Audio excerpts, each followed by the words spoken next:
Fala, meus queridos, tudo bem? Hoje a gente vai conversar sobre as alterações da amplitude do complexo QRS. Eu vou dividir esse vídeo em duas partes para ele não ficar tão grande. Na parte 1, a gente vai conversar sobre a sobrecarga do ventrículo esquerdo e na parte 2, sobre a sobrecarga do ventrículo direito. Para isso, a gente precisa lembrar o que é o complexo QRS.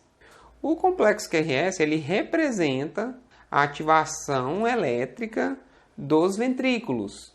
Como o ventrículo esquerdo ele é de 2 a 3 vezes maior do que o ventrículo direito, o complexo QRS ele vai representar majoritariamente a ativação do ventrículo esquerdo. Vocês se lembram qual era a relação de massa e amplitude da onda representada pelo eletrocardiograma? Então, quanto mais massa para ativar, maior a amplitude desenhada no eletrocardiograma. Nós, inclusive, já comparamos a onda P, que tem amplitude pequena, com o complexo QRS, que tem amplitude muito grande, justamente porque o ventrículo tem muito mais massa muscular do que o átrio. E o que pode promover aumento da massa dos ventrículos? Imagina que esse ventrículo ele tem que exercer muita força para vencer uma determinada pressão. Então, a sobrecarga de pressão pode determinar aumento de massa muscular. Exemplos: hipertensão arterial, uma estenose aórtica, estenose pulmonar. Então, esse ventrículo ele vai ter que trabalhar muito para vencer uma resistência e ele vai acabar hipertrofiando e aumentando a sua massa. Mas nós também podemos ter esse aumento de massa por sobrecarga de volume. Imagina uma situação de insuficiência aórtica, insuficiência mitral, está voltando muito sangue e aquele ventrículo tem que trabalhar mais, então ele vai acabar hipertrofiando para conseguir trabalhar com aquela sobrecarga de volume. E por último, nós temos também o aumento de massa de forma geneticamente determinada. Por exemplo, a cardiomiopatia hipertrófica é um exemplo de uma situação em que nós temos aumento de massa muscular e ele é secundário a uma alteração genética. O eletrocardiograma ele vai nos dar o diagnóstico de hipertrofia do ventrículo esquerdo ou de sobrecarga do ventrículo esquerdo. A hipertrofia ventricular esquerda, o seu diagnóstico é reservado para métodos de imagem que vão visualizar diretamente o coração. Por exemplo, um ecocardiograma, uma ressonância magnética cardíaca, eles vão observar a hipertrofia e vão poder dar esse diagnóstico. Agora, o eletrocardiograma ele vai nos dar sinais indiretos de hipertrofia ventricular esquerda. Ele não está vendo, ela não mostra para a gente. Ele vai mostrar sinais de que ela existe. Então, a gente não vai dar diagnóstico de hipertrofia do ventrículo esquerdo. O que a gente vai chamar vai ser de sobrecarga do ventrículo esquerdo, que a gente não pode afirmar que tem uma hipertrofia ali. E qual que é a relação da sobrecarga de pressão, de volume com a hipertrofia? Olha aqui.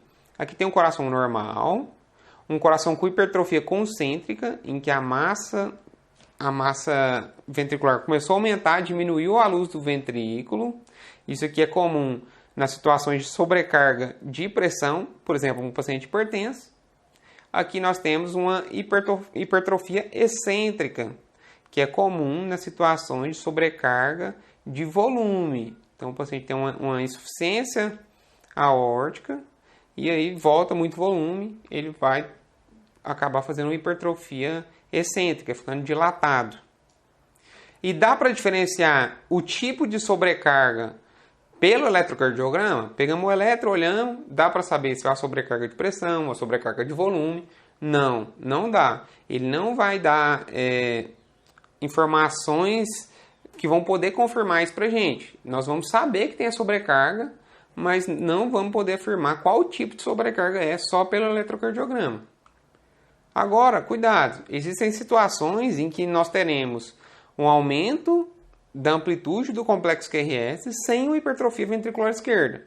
Por exemplo, se o coração ele está mais próximo, os ventrículos eles estão mais próximos do tórax, aquele eletrodo vai acabar captando uma energia maior e vai ter uma amplitude maior. Por exemplo, indivíduos longilíneos, mulheres mastectomizadas. Então, são situações em que a gente pode ter aumento do complexo QRS sem ter uma hipertrofia ventricular esquerda. E nós podemos ter amplitude reduzida do complexo QRS em situações de fibrose miocárdica. Então, nós temos um tecido fibroso que é eletricamente inativo. Amiloidose, chagas, infarto prévio, são situações que nós teremos amplitude reduzida. Ou quando esse coração está afastado da parede. Um obeso, uma mama muito volumosa, derrame pericárdio, doenças pulmonares. Então ele afastou o coração, nós paramos de captar com a mesma intensidade e a gente vai ter uma amplitude do complexo QRS reduzida. Agora, vamos relembrar um conceito muito importante que a gente já conversou na aula de eixo do complexo QRS. E é o seguinte, vocês se lembram do eixo do complexo QRS no plano horizontal, como é que ele era? Então aqui a gente tem o ventrículo esquerdo, que ele faz um vetor apontando para cá, enquanto que o ventrículo direito um vetor apontando para cá. Só que a gente tem uma diferença muito grande de massa muscular. Enquanto que o ventrículo esquerdo ele é bombado, muito forte, o ventrículo direito ele é todo franzino. E aí, quando a gente for calcular o vetor resultante do complexo QRS no plano horizontal, nós vamos ter um eixo resultante apontando para essa direção. E o que você espera que V1 enxergue? V1, vocês se lembram que a gente utilizava muito o V1 para saber se esse estímulo ele vinha para a região anterior ou se ele ia para a posterior, justamente por ele estar aqui na frente. Como ele está se afastando de V1, V1 vai mostrar uma onda negativa. Então, olha aqui. Isso é o que a gente espera. Se a gente for avaliar só eixo no plano horizontal, é isso que a gente espera de um eletrocardiograma normal. Agora, vamos pensar em uma outra situação. Numa situação em que o ventrículo esquerdo ele continua puxando bombado, só que agora esse ventrículo direito ele cansou de ser humilhado. Ele resolveu malhar, ficar forte, usou umas bombas aqui e acabou virando o Capitão América. Se a gente for calcular o eixo novo agora do complexo QRS no plano horizontal, ele vai apontar em direção ao ventrículo direito. E o que V1 vai enxergar agora? Ele está se aproximando de V1. Ele vai ver uma onda positiva. Olha o exemplo aqui. Você viu uma onda positiva, um complexo QRS positivo. Em V1 tem alguma coisa alterada. Isso aqui vai ser muito importante quando a gente conversar, por exemplo, de hipertrofia ventricular direita e também dos scores para vocês entenderem qual que é a relação. Por que cada score ele nos mostra essas alterações, por exemplo, em V6, V5, vocês vão ver e eu vou conversar aqui com vocês agora. E por que é importante a gente fazer o diagnóstico de sobrecarga ventricular esquerda? Ela é um fator independente de eventos cardiovasculares. Esse paciente que está com sobrecarga ventricular esquerda, ele tem mais chance de desenvolver uma insuficiência cardíaca, mais chance de desenvolver um acidente vascular encefálico, maior mortalidade de origem cardíaca. Então, o eletrocardiograma, que é um exame barato, muito disponível, se a gente conseguir identificar por ele, a gente pode reverter isso aqui e diminuir esses eventos cardiovasculares para o paciente. Então, por isso que é muito importante a gente saber diagnosticar isso. E nós vamos ter os scores. Os scores utilizados para sobrecarga ventricular esquerda, eles têm a sensibilidade média de 50% e especificidade média de 90%. E o que significa isso?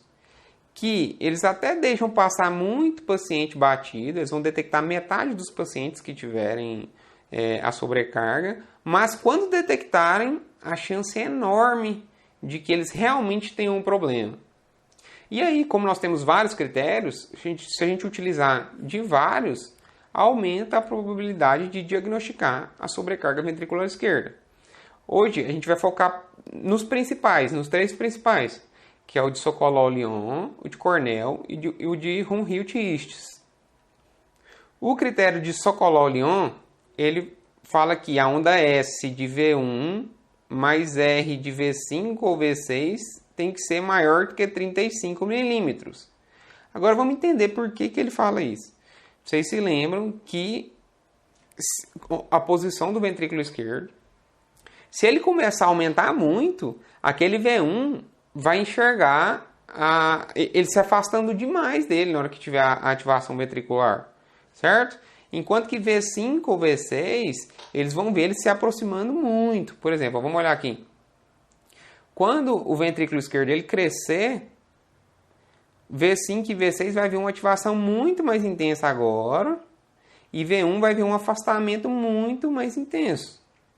Por isso que o Sokolov-Lyon ele avalia isso. Se for maior do que 35 milímetros, a gente tem esse critério e é alta a chance da pessoa realmente ter uma sobrecarga ventricular esquerda.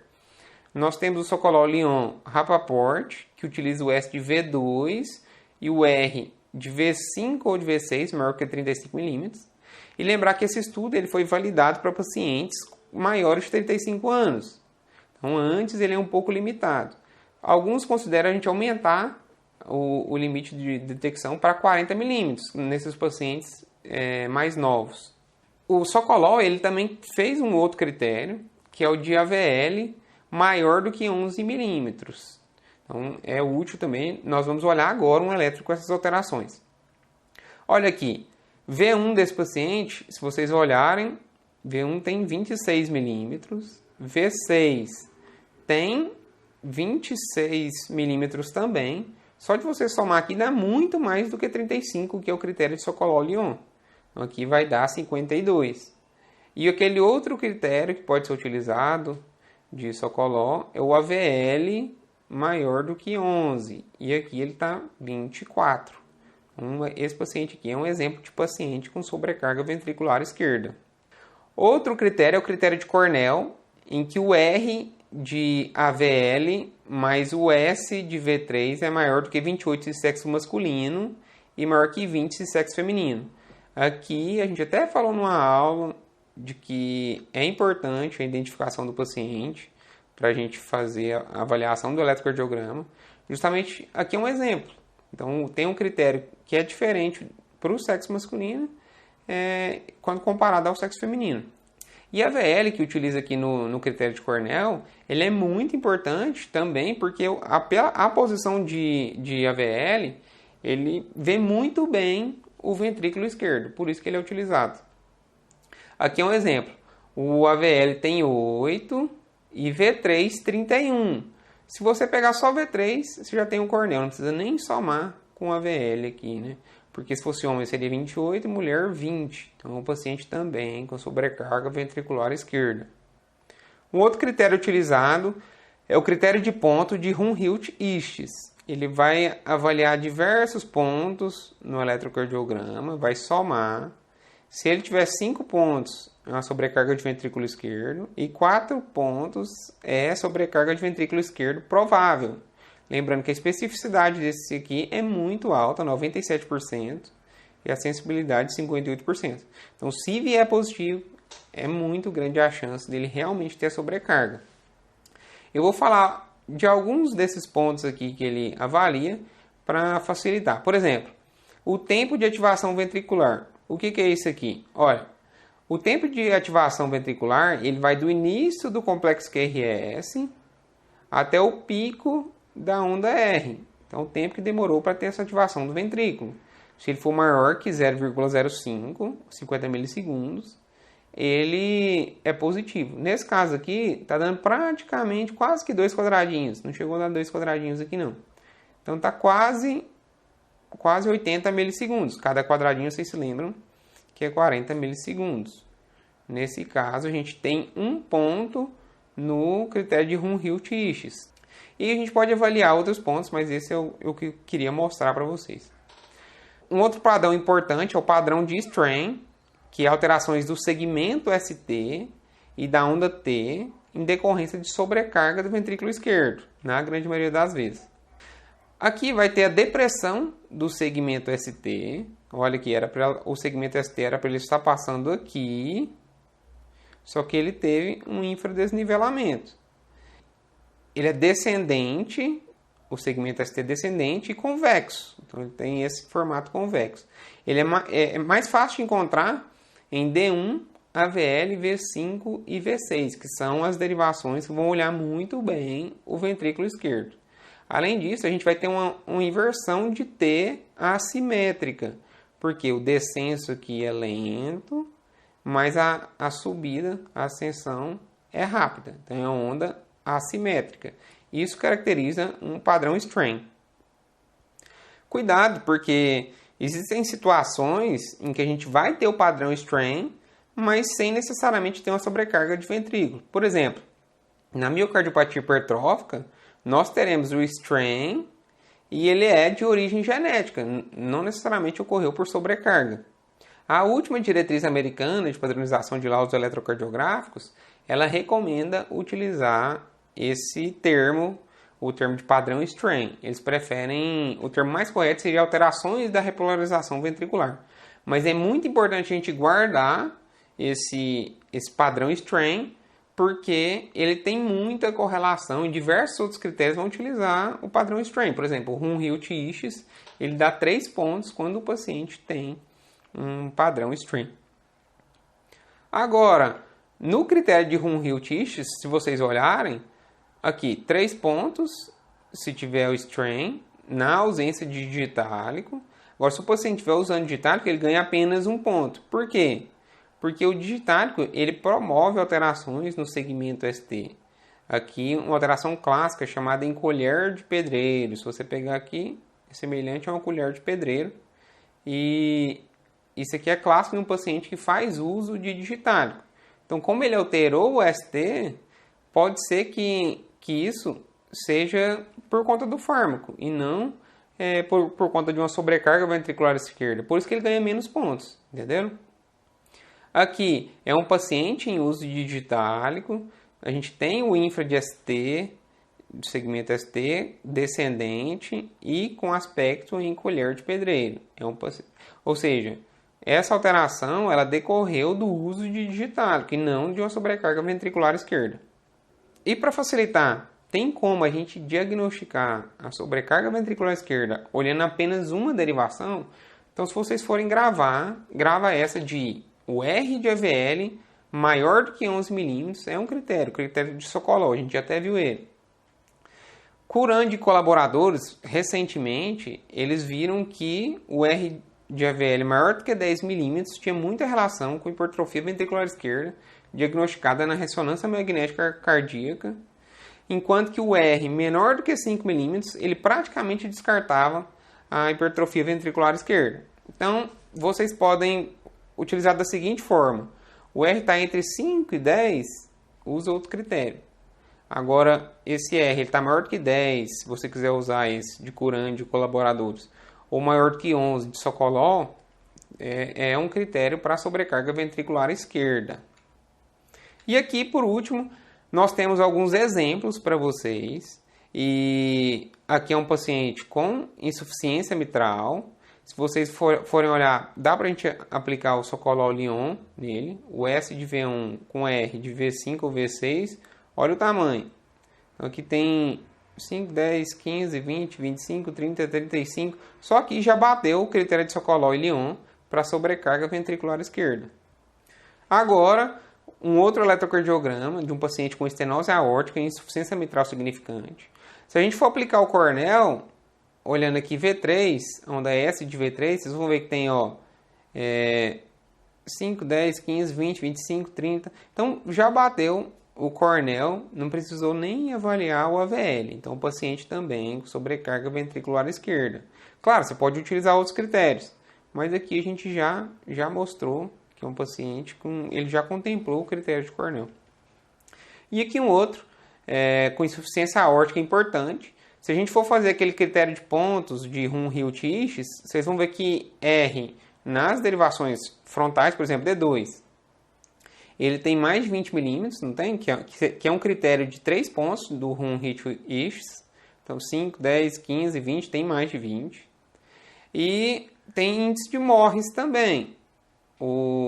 A fase negativa da onda P é maior do que 1 milímetro quadrado. Então, a fase negativa tem mais de 1 milímetro de profundidade com mais de 1 milímetro de profundidade por duração. Nesse caso aqui, ele mostra que é uma sobrecarga atrial esquerda e ela vale 3 pontos no critério de Hill-Tisch. Só que a gente já bateu. Vocês se lembram que era 5 pontos? Então somou 3 daqui, mais 3 daqui, 5. A especificidade para a gente falar em diagnóstico de sobrecarga ventricular esquerda é de 97%. Então é muito provável. Na próxima aula, a gente vai falar sobre as alterações da amplitude do complexo QRS, a parte 2, que é o que eu comecei falando lá no início. A gente vai falar sobre a sobrecarga ventricular direita, também das sobrecargas biventriculares e das situações em diminuição da amplitude do complexo QRS. Tá certo? Então é isso, galera. Se tiver alguma dúvida, qualquer outra coisa, manda um comentário, pergunta que eu vou responder. Tá certo? Se você gostou, deixa o like, se inscreve no canal, curte, ativa o sininho. E até a próxima, pessoal. Um abraço.